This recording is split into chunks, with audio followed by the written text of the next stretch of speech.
রাস্তায় এবং যৌথ বাহিনীর একটা টহল চলছে, চেকিং চলছে।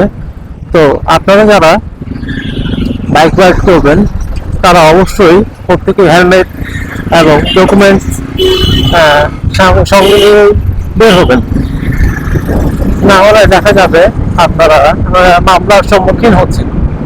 তো এখান থেকে আপনারা নিরাপদে থাকুন, অন্যকেও বার্তাটি পৌঁছে দিন, এটাই আসলে আমাদের নৈতিক দায়িত্ব। কারণ অনেকেই জানে না, অনেকে হেলমেট ছাড়া বেরোচ্ছেন, অনেকে কাগজপত্র ছাড়া বেরোচ্ছেন, দেখা যাচ্ছে যে এই কারণে মামলার সম্মুখীন হতে হচ্ছে। যেমন আমিও মাঝে মাঝে হেলমেট ছাড়া বের হই, কিন্তু আল্লাহর রহমতে আজকে আমি হেলমেট পরেই বের হয়েছি। তো যাক, আমার আজকে চেকিং করেছিল, কিন্তু কোনো ধরনের কোনো সমস্যা হয়নি। তো এই ব্যাপারগুলো আপনারা মাথায় রেখেই বের হবেন আর কি, যারা বাইক রাইড করছেন।